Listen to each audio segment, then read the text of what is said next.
मुजफ्फरनगर के शेरनगर गांव के बाहर हाईवे पे इस समय हम मौजूद हैं। पिछले लगभग 1 घंटे से यहाँ पे ग्रामीणों ने जो है जाम लगा रखा था। कल जो बारिश हुई थी और बारिश के बाद जो शेरनगर गांव में एक मासूम बच्चा नाले में गिर गया था बारिश में नहाते समय, उसकी अब तक कोई बरामदगी नहीं हुई है और ग्रामीणों में बेहद नाराजगी उस पूरे मामले को लेकर देखी जा रही है। रात हम ग्राउंड जीरो पे पहुंचे थे जहाँ पे पूरा घटनाक्रम हुआ था और ग्रामीणों ने जिस तरह से नाराजगी जाहिर की थी, जो जनप्रतिनिधि हैं उनको लेकर के अब तक कोई परिवार से मिलने नहीं पहुंचा है और कोई ठोस कार्रवाई नहीं हो रही है।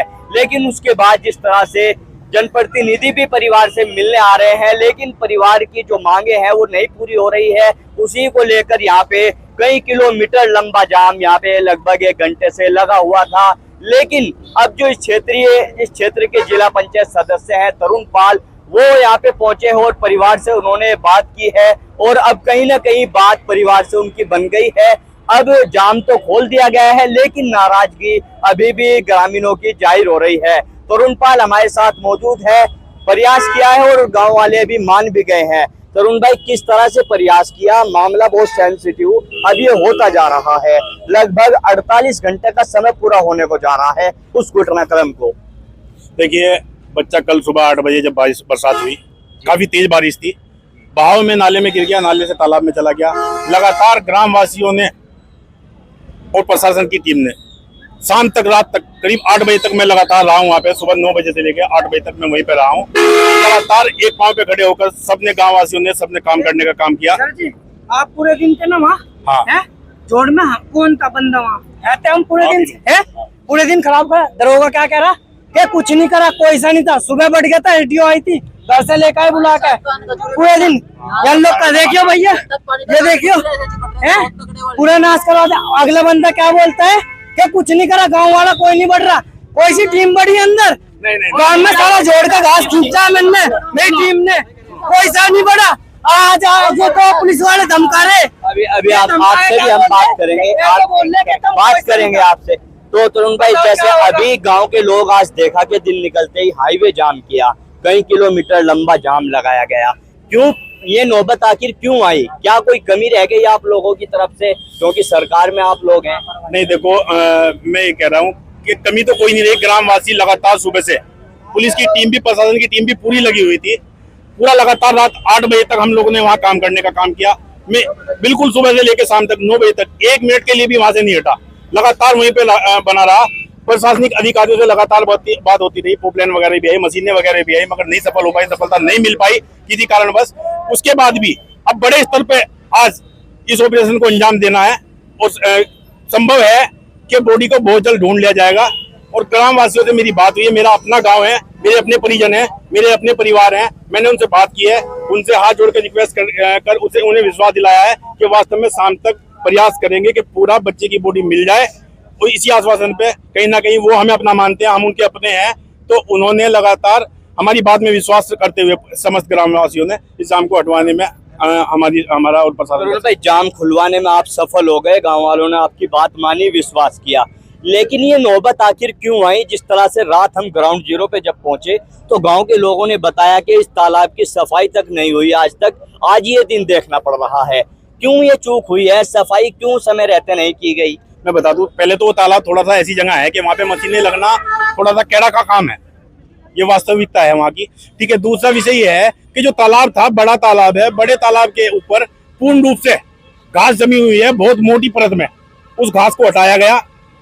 गांव वाले सुबह से एक टाइम पे खड़े थे, पूरे गांव के लोग, एक व्यक्ति भी, एक परिवार भी गांव का ऐसा नहीं रहा होगा जिसका व्यक्ति वहां पे ना पहुंचा हो। ठीक है, सब लोगों ने पूरी हर संभव प्रयास करा। पुलिस प्रशासन की भी हम बात यही रखते हैं कि उन्होंने भी हमें जितना सहयोग हुआ करा। हमारी बात पे बात पे खड़े रहे। नगर पालिका चेयरमैन को हमने फोन किया, ठीक है, उन्होंने भी अपनी हाइडा, छोटे वाला हाइडा, वो भी भेज दिया नगर पालिका में भी, जबकि ये ग्रामीण क्षेत्र है। हर आदमी ने हर संभव सहयोग करने का प्रयास किया। केवल दिक्कत ये आई है कि वहाँ पे घास जमा हुआ है, तालाब बहुत गहरा है, कहीं ऐसा ना हो कि घास के अंदर से बॉडी नीचे बैठ गई हो। 20 फुट के करीब गहरा तालाब है, उसे ढूंढने में थोड़ा सा समय लगा है।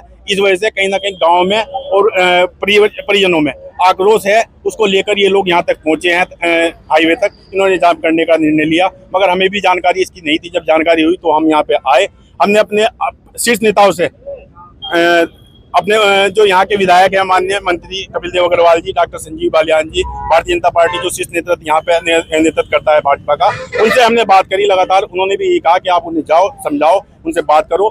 अच्छा तरुण भाई, जैसे बड़े ऑपरेशन की अब आप बात कर रहे हैं, तो बड़े ऑपरेशन में ये 24 घंटे की देरी आखिर क्यों हुई? ये कल अगर समय रहते होता तो शायद अब तक बॉडी बरामद हो जाती मासूम की। देखिए मैं बता दूं, वहां पे पहले तो मशीन जाने का कोई रास्ता नहीं है, आप इस बात को समझिए थोड़ा सा, ठीक है।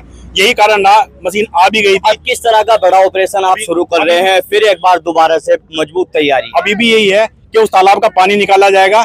वहां से थोड़ा दूरी पे, करीब 500-700 मीटर दूरी पे, 500 मीटर दूरी पे एक तालाब है, उस तालाब के अंदर पानी निकाला जाएगा। पोपलाइन दोबारा से एसडीएम मैडम से बात हुई है, पोपलाइन आ जाएगी। जो मलबा हमने, हमारे लोगों ने और प्रशासनिक लोगों ने जो काट के हटाया है साइड में, वहां पे कुछ सफाई हुई है, उस मलबे को भी कहीं ना कहीं बाहर निकालने का पोपलाइन के द्वारा काम करेंगे। तो पानी तालाब पूर्ण रूप से साफ हो जाएगा तो उसमें कहीं ना कहीं बॉडी को ढूंढने में बहुत सहयोग मिलने वाला है। और उससे कैसे भी बात आई है कि टीम बाहर से भी बुलाई जा रही है। लगातार टीम से, कल गाजियाबाद टीम से बात हुई थी, उन्होंने कहा था कल आएंगे, कहीं लगे हुए होंगे, ऐसा भी हो सकता है। रुड़की से टीम आई थी, वो लोग भी उसमें, क्योंकि गंदा पानी है, पूरे गांव का पानी उसी के अंदर आता है और घास भी पूर्ण रूप से जमी हुई है, कहीं ना कहीं वो भी हाथ खड़े करके चले गए। तो लगातार प्रयास है। अब हमारा भी यही उद्देश्य है कि उसका सबसे पहले तो घास हटने का काम हो, घास हट जाए तो पानी रह जाएगा, पानी में ढूंढने में आसानी होगी। आखिरी सवाल, अभी कुछ गांव के लोग जो युवा यहाँ पे मौजूद थे वो नाराजगी जाहिर कर रहे थे कि जो प्रशासनिक टीम वहाँ पे लगी है वो खाना पूर्ति कर रही है, गांव के लोग गंदे पानी में उतरे हुए हैं, ग्राउंड जीरो पे ढूंढ रहे हैं। देखिए उनका गुस्सा जायज है, बच्चा सुबह से गायब है, 24 घंटे से ज्यादा हो चुके हैं, अभी तक नहीं मिला, इसलिए उनका गुस्सा जायज है। युवा है, जोश है, उन्हें भी दिक्कत है कि हमारे परिवार का बच्चा गायब है, उसकी बॉडी नहीं मिल पाई है, इसलिए आक्रोश है। लगातार वे बच्चे, जो युवा जो विरोध कर रहे हैं, वो लगातार कल से इस टीम का हिस्सा है। उन्होंने हर संभव सहयोग दिया है, भूखे प्यासे रहकर लगातार पानी में बढ़ के टीम के साथ में, टीम प्रशासनिक अधिकारियों के साथ में मिलकर काम करने का काम। बिल्कुल, देखिए हमारे साथ में इस क्षेत्र के जिला पंचायत सदस्य हैं तरुण पाल, वो मौजूद हैं जो पूरी जानकारी इस पूरे घटनाक्रम को लेकर दे रहे थे। लेकिन 24 घंटे का समय लगभग बीत गया है, लेकिन अब मासूम की डेड बॉडी को लेकर जो नाराजगी लगातार देखने को मिल रही है, घंटों तक यहाँ पे जाम लगा, लेकिन गांव वालों से जिस तरह से बात की गई तो जाम तो अब खोल दिया गया है, लेकिन अभी भी नाराजगी गांव वालों की लगातार सामने आ रही है। और अलग अलग जनपदों से, अलग अलग राज्यों से भी टीम रेस्क्यू ऑपरेशन के लिए अब यहाँ पे लगातार बुलाई जा रही है। और फिर एक बार दोबारा से रेस्क्यू ऑपरेशन यहाँ पे पिछले 24 घंटे से तो चल ही रहा है, लेकिन एक बार फिर बाहर की टीम की मदद से और मशीनें बढ़ाई जा रही हैं और बच्चे की डेड बॉडी बरामद करने के लिए रेस्क्यू ऑपरेशन तेजी से चलाया जा रहा है। देखने वाली बात होगी किस तरह के परिणाम सामने आते हैं। गाँव वालों का जिस तरह से गुस्सा जो है वो फूटता जा रहा है, नाराजगी बढ़ती जा रही है और प्रशासन भी अब अलर्ट मोड पर है। रात हमने जब गांव वालों से बात की तो गांव वालों की नाराजगी देखने को मिली कि जनप्रतिनिधि जो है क्षेत्र के वो परिवार से मिलने नहीं आ रहे हैं, लेकिन हमारी उस खबर के बाद उसके परिणाम सामने आए और जनप्रतिनिधि भी सुबह से लगातार परिवार से मिलने आ रहे हैं। आगे की जो भी अपडेट होगी लगातार हम आपको इस खबर से जुड़ी देते रहेंगे। मैं अपने सहयोगी विशाल के साथ तनवीर मलिक, सचनामा न्यूज, मुजफ्फरनगर, शेरनगर गाँव।